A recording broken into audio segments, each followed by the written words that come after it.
Didik TV KPM.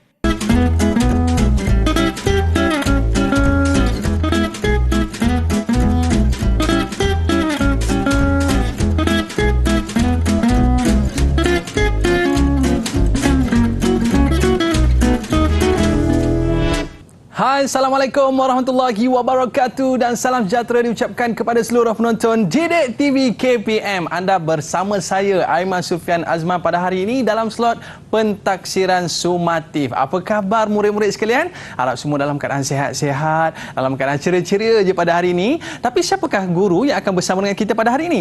Jom kita saksikan profil guru kita.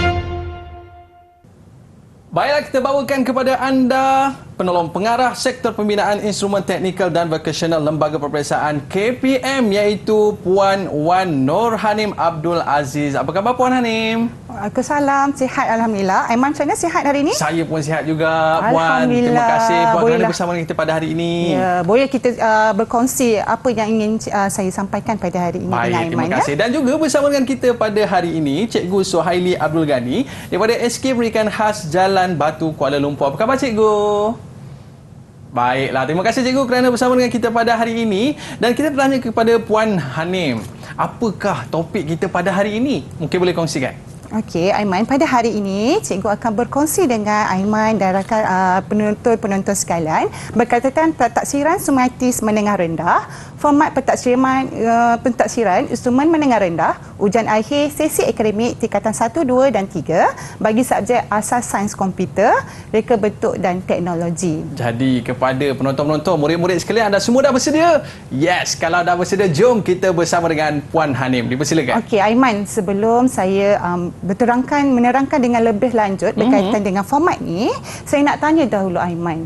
Dahulu masa Aiman tingkatan 1, Aiman ada masuk bengkel kan? Betul. Yang ajar subjek kayu, perpaipan, jahitan. Aiman ingat tak subjek tu subjek apa? Oh, itu yang ketuk-ketuk tu kan dekat bengkel tu kan? Yang paling budak sukalah, pelajar paling sukalah kan masa tu. Betul Puan. Itu yang paling saya suka sekali. Okay. Kemahiran hidup. Betul ke? Betul Aiman. Tapi untuk waktu sekarang, masa sekarang dia dah tak ada dah kemahiran hidup ni. Yang mana dia dah dijenamakan semula menjadi reka bentuk dan teknologi ataupun singkatannya kita panggil ni RBT. Dan untuk asas sains komputer dia daripada literasi ICT. So sebelum cikgu menerangkan tunjuk item-item ni macam mana, cikgu akan terangkan sepintas lalu format pentaksiran supaya kita lebih cinta, supaya kita lebih faham kita punya pentaksiran bagi ujian akhir sesi akademik. Silakan cikgu. Okey, cikgu mulakan. Saya terangkan format pentaksiran ujian akhir ASK dan RBT ini dia adalah formatnya diguna pakai bagi tingkatan 1, 2 dan 3. Yang membezakannya adalah konten mata pelajaran tersebut saja, ianya bergantung pada pada tahun tersebut pelajar belajar apa. Okey, kita lihat jenis instrumennya adalah ujian bertulis yang mana terdapat 3 bahagian iaitu bahagian A, bahagian B dan juga bahagian C. Yang mana bahagian A merupakan item objektif aneka pilihan yang ada sebanyak 10 soalan. 10 soalan ini membawa ke 10 markah. Cuba Aiman tolong saya. Satu soalan berapa markah?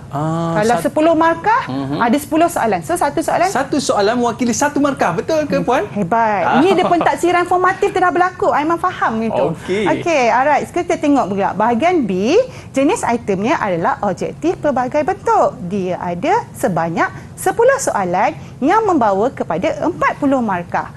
Maknanya satu soalan berapa markah dia Aiman?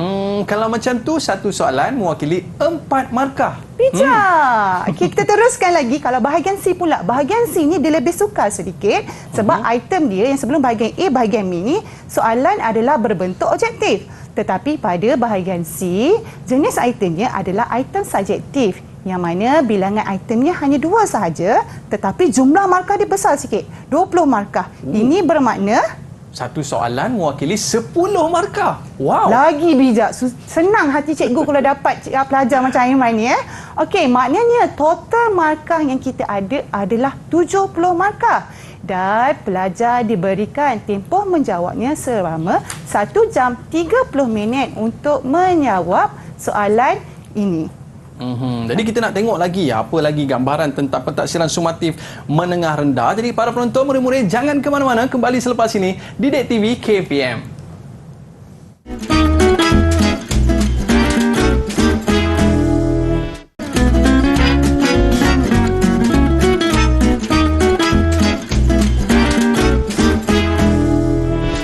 Kembali bersama saya Aiman Sufian Azman di Didik TV KPM pada hari ini dalam slot pentaksiran sumatif, yang mana pada hari ini kita nak cerita tentang apa? Format pentaksiran instrumen peringkat menengah rendah. Bersama dengan kita pada hari ini Puan Hanim.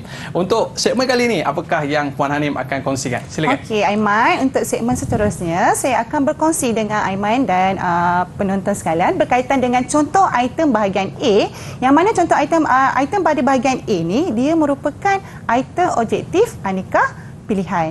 Kita lihat dahulu untuk bahagian A dan juga bahagian B yang menggunakan konstruk yang sama, iaitu konstruk pengetahuan, yang mana pelajar perlu mempunyai pengetahuan berkaitan dengan terminologi, fakta, konvensional, urutan, kategori ataupun perkelasan, kriteria, kaedah ataupun metodologi serta juga prinsip.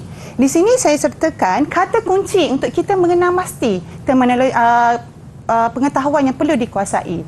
Sebagai contoh adalah untuk terminologi. Kata kunci yang perlu kita ketahui ialah berkaitan dengan definisi, istilah ataupun pengertian. Manakala fakta berkaitan dengan fungsi, kegunaan, tujuan ataupun jenis. Konvensional adalah berkaitan dengan simbol, tanda ataupun unit. Urutan dia menunjukkan bagaimana langkah kerja itu dilakukan, pola kerja tu, susunan. Maknanya pelajar kena tahu untuk menghasilkan satu benda, apa dia punya urutan kerja dia. And then pengkelasan. Pengkelasan maknanya pelajar perlu mengkategorikan kelompok ataupun melakukan pembahagian. Kriteria, kita perlu tahu ciri-ciri ataupun sifat. Kalau saya kata Aiman ni macam mana kriteria dia? Tinggi-tinggi, handsome-handsome, kan? Sawo matang kulitnya, itu kriteria. Maknanya saya kategorikan Aiman ni macam mana orangnya. And then kaedah ataupun metodologi adalah cara untuk ataupun teknik melakukan tugasan. Prinsip dia berkaitan dengan peraturan, hukum, formula ataupun konsep untuk menyelesaikan sesuatu yang harus diguna pakai. Tapi Puan, menerusi konsep konstruk pengetahuan ni, mungkin Puan boleh terangkan tips bagaimana murid-murid kita di rumah nak mengulang kaji dengan mudah. Okey, yang ini saya bagilah tips lah bagaimana pelajar-pelajar di rumah dia nak mengulang kaji. Katakan dia buka pada tajuk pengiraan kos. So pelajar dia harus mengenal pasti terminologi, apa definisi yang digunakan. Kalau fakta, apa tujuan, apa jenis yang ada. Kalau konvensional, ada tak guna unit, ada tak guna simbol. So pelajar tu harus mengenal pastilah. Kalau kategori urutan, apa langkah kerja yang terlibat. Maknanya pelajar bila belajar buat mind mapping. Aiman tahu kan mind mapping tu? Mind mapping tu apa, Puan? Yang selalunya peta buih, yang keluar berapa, ada keluar ini kan pokok-pokok yang keluar selalu budak buat tu kan. Okey, buat mind mapping. Katakanlah pengiraan kos. Apa terminologi dia, apa fakta dia, apa konvensional ada, apa urutannya ada, apa prinsip, apa formula yang ada. So maknanya ini membantu pelajar lah bagaimana dia nak lebih faham apa yang perlu diketahui, pengetahuan-pengetahuan yang perlu diketahui, Aiman. Okey, seterusnya saya akan tunjukkan item objektif aneka pilihan. Ini adalah menggunakan konstruk kriteria. Kalau tadi kita kata kalau kriteria dia berkaitan dengan ciri-ciri. So cuba tengok. Berikut adalah tentang elemen dalam reka bentuk. Elemen ni adalah ciri. Untuk objektif aneka pilihan, soalannya dia berbentuk ada bagi pilihan A, B, C dan D. Maknanya ada satu sahaja jawapan yang tepat, yang sesuai. So pelajar perlu memilih jawapan yang tepat tu apalah, sama ada A, B, C ataupun D.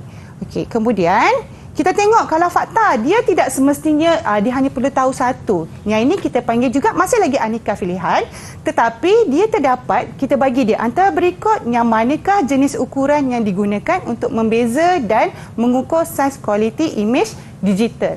Maknanya pelajar kena kenal pasti dekat mana. Kalau sekali jenis ukuran, mungkin adalah pixel, resolusi ataupun kedalaman bit. Cuba tengok ada tak 1, 3 dan 4. So mungkin jawapannya adalah C. Maknanya pelajar dia kena kenal pasti mana pilihan jawapan yang betul. Kalau tadi dia hanya tahu satu tu kan, maknanya dia macam senang lagi. Tapi bila macam ni dia kena tahu, dia kena pilih mana yang betul antara pilihan yang ada.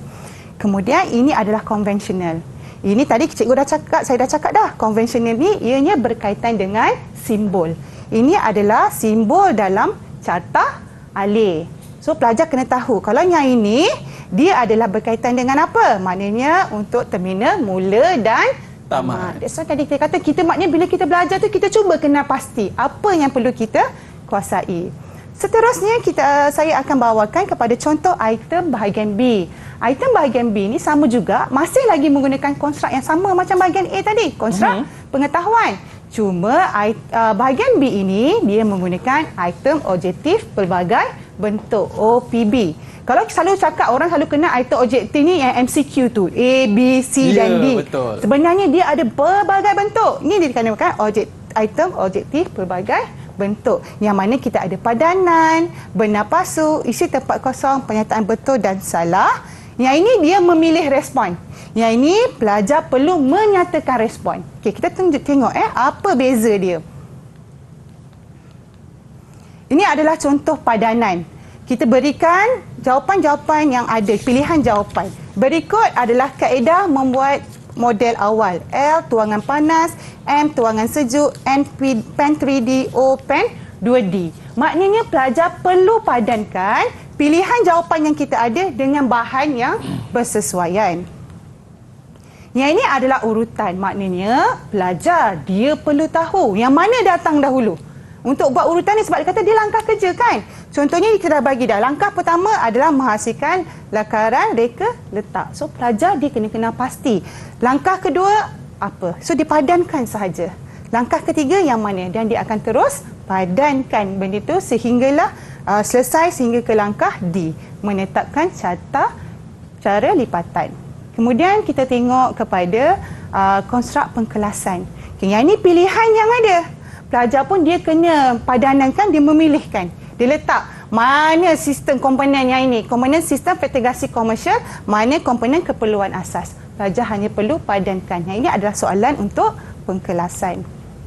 Yang ini, cuba Aiman try jawab. Mana ni adalah soalan benar palsu memilih respon.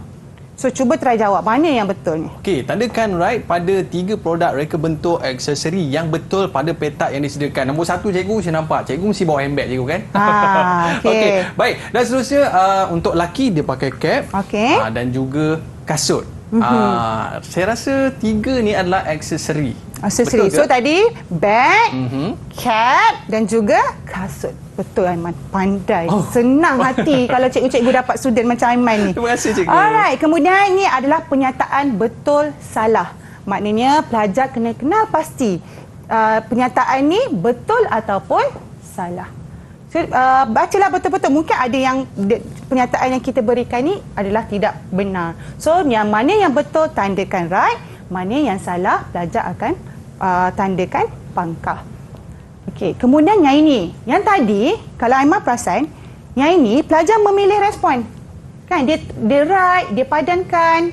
Itu adalah item objektif yang untuk pelajar memilih respon. Tetapi kita ada item yang memerlukan pelajar mengemukakan respon.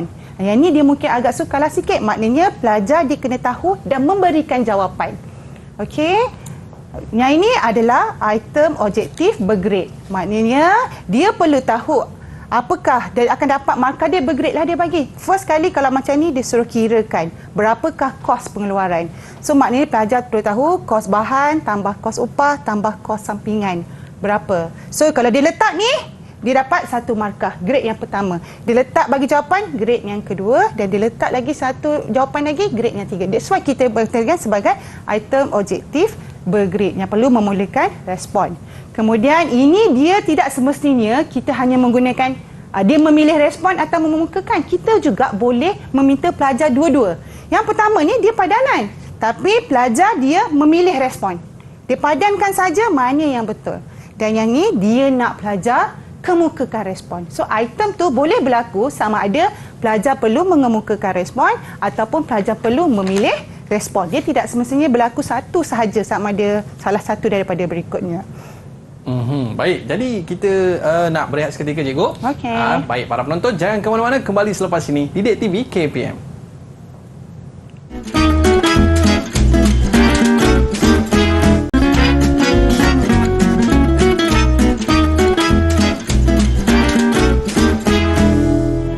Balik kembali bersama saya Aiman Sufian Azman di Didik TV KPM pada hari ini dalam slot pentaksiran sumatif, yang mana hari ini kita cerita pasal format pentaksiran instrumen peringkat menengah rendah bersama dengan Puan Hanim. Okey, Puan, untuk segmen kali ini apa yang akan Puan kongsikan? Okey, untuk segmen yang ketiga ini, saya akan kongsikan berkaitan dengan contoh item bahagian C. Okey, kalau sebelum ini item bahagian A dan juga bahagian B ia berkaitan dengan item objektif. Tetapi bagi bahagian C, ianya berkaitan dengan item subjektif yang kita akan nilai pelajar. Konstruk yang diukur pada bahagian C adalah berkaitan dengan kefahaman, aplikasi, analisis, penilaian dan mereka cipta. Yang mana pelajar sebelum ini dia mempunyai pengetahuan. Sekarang kita nak tengok macam mana pelajar ini menggunakan pengetahuan dia dalam situasi-situasi yang kita berikan untuk menunjukkan bagaimana, sejauh mana kefahaman pelajar, bagaimana dia boleh apply, macam mana dia boleh aplikasi, bagaimana mereka membuat penilaian dan dia membuat reka cipta. Okey, sebagai contohnya untuk kefahaman, ia adalah berkaitan dengan kebolehan kognitif yang melibatkan penggunaan pengetahuan tanpa situasi baru. Maknanya hanya apa yang pelajar tu faham dan dia nyatakan apa yang dia faham berdasarkan pengetahuan yang ada.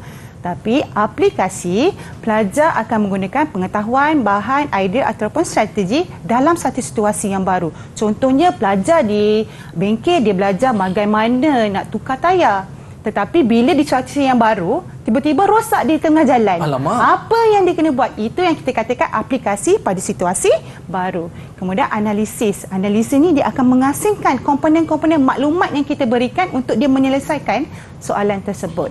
Bagi penilaian pula, dia akan pelajar perlu membuat pertimbangan antara mana dia nak pilih, mana jalan yang terbaik. Contoh A dan B, mana yang paling bagus. So dia kena buatlah pro and con. So dia melihat A, kalau dia nak pilih A, apa dia mewajarkan keputusan dia tu. Itu yang dikatakan sebagai penilaian. Dan mereka dia cipta satu benda yang baru berdasarkan apa situasi yang kita berikan.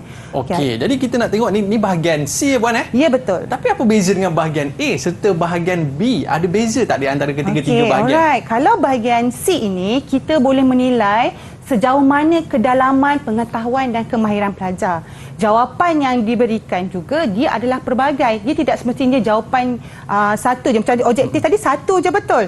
Tapi kalau subjektif ni dia subjektivity. Maknanya pelajar boleh mengemukakan responnya dengan pelbagai jawapan yang dirasakan betul. Untuk menjawab bahagian ini, pelajar haruslah mempunyai pemikiran yang kreatif dan juga kritis. Sebab soalan bahagian C, kita akan memberikannya situasi.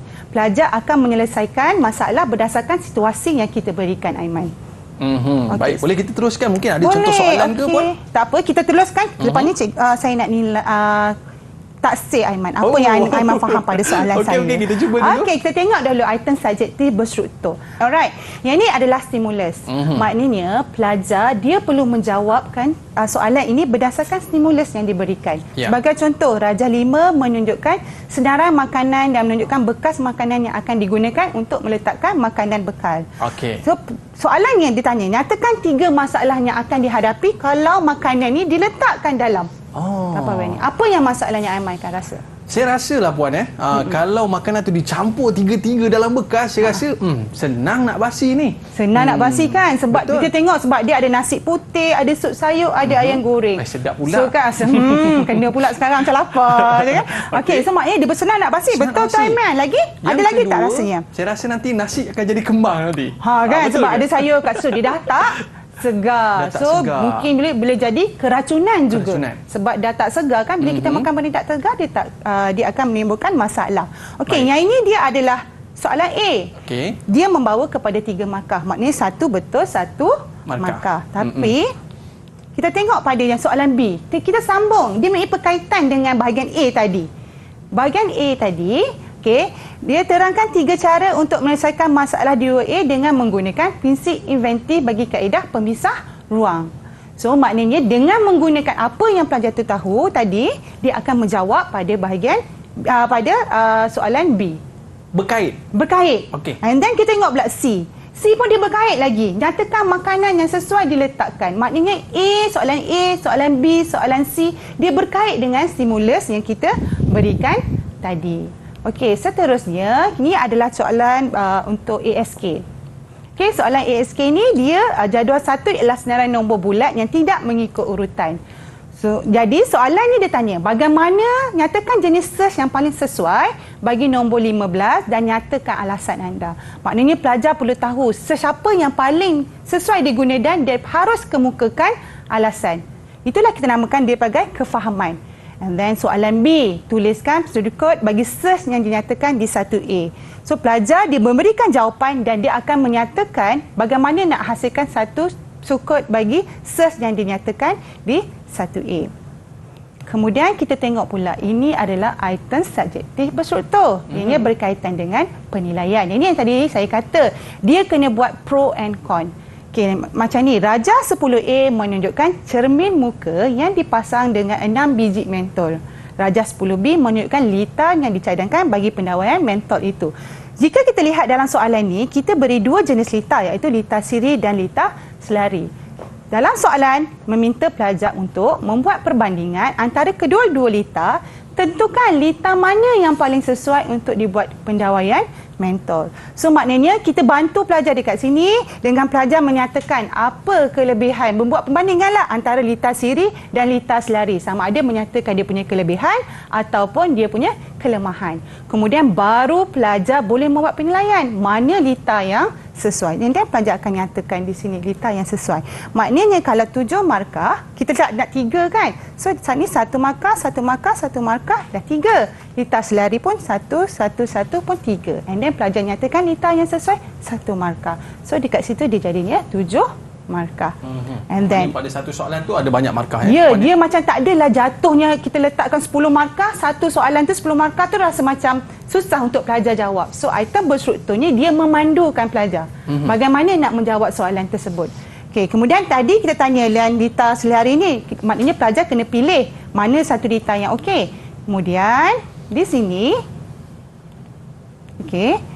di sini okey, yang ni lita siri, ini lita siri dan selari. Dan pelajar boleh, mungkin soalan yang seterusnya, sebab yang ni kita 7 markah. Mungkin soalan yang seterusnya boleh meminta pelajar untuk mengira berapakah nilai rintangan sama ada lita siri ataupun lita selari. Itu lagi 3 markah lagi 3 markah. Sebab sini 7 kan. Pandai Aiman. Tadi saya dah cakap dah bahagian C 10 markah, maknanya kita miss lagi 3 markah.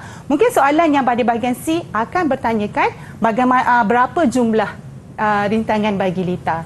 So nanti pelajar akan mengira lah. Itu yang dikatakan soalan berstruktur. Tugasan mempunyai perkaitan dengan stimulus yang kita berikan. Itu yang membantu dia memandukan pelajar bagaimana untuk menjawab. Macam saya lah Puan. Saya ni mungkin murid yang sedikit lemah dalam nak buat ayat ni Puan. Jadi Puan boleh bantu tak daripada sudut macam soalan sebentar tadi, soalan yang 6 markah tadi, berkaitan dengan kita punya tapuai bungkus makanan tadi. Okey, mungkin Puan boleh patah boleh balik. Kita tengokkan berkaitan tadi dengan soalan terangkan 3 cara untuk menyelesaikan masalah di 2A dengan menggunakan prinsip inventif kaedah bagi pemisah. Okey, cuba Aiman tengok soalan yang tersebut. Sekarang ni ini adalah bekas dia adalah bekas bulat yang tiada kompartmen. Okey, dia tiada kompartmen. Maknanya kita perlu mengisi 3 makanan ni berada di dalam satu bekas. Okey, Puan nak tulis ke? Saya bantu? Boleh. Kita tunjukkanlah macam mana kan pemisah ruang ni. Baik. Itu dia. Okey, saya tukar color lah. Saya buat color merah. Itu dia. Silakan Puan. Okey, Aiman tengok. Sekarang ni kita ada 3 jenis makanan. Kita ada nasi putih, kita ada sup sayur, kita ada ayam goreng. Tapi kalau Aiman tengok bekasnya ini, dia tak ada pemisah ruang pun. Betul tak? Dia hanya satu. So, maknanya apa yang Aiman boleh cadangkan, pemisah ruang sediakan. Aiman nyatakan je apa yang Aiman nak cadangkan kat situ. Mungkin boleh letakkan satu kompartmen. Okey, dekat sini sesuai untuk nasi. putih. Okey. Yang ini sesuai untuk sup sayur. Okey. Yang ini untuk ayam goreng. That's why dia boleh pemisah ruang. Maknanya dia boleh membahagikan makanan-makanan tu. Maknanya dalam soalan ini, kalau apa yang Aiman rasa Aiman ada idea tu untuk menggunakan kaedah tu, so Aiman nyatakan saja. Sebab dia berkaitan dengan kaedah.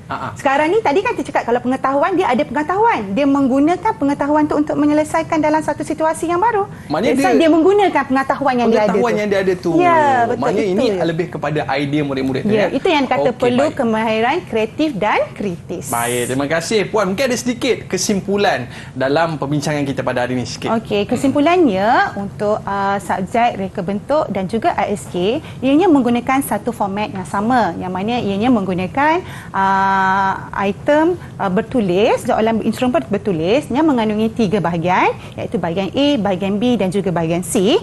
Bahagian A adalah soalan objektif aneka pilihan, bahagian B soalan objektif pelbagai bentuk dan soalan C, bahagian C adalah item subjektif. Jumlah total bagi markah ni adalah 70 markah. Baik. Yang mana pelajar perlu menjawab dalam 1 jam 30 minit. Okey, baik. Terima kasih Puan atas penjelasan tentang pentaksiran sumatif kita pada hari ini. Ada rezeki kita jumpa lagi. Bye-bye para penonton. Kita jumpa lagi. Assalamualaikum warahmatullahi wabarakatuh.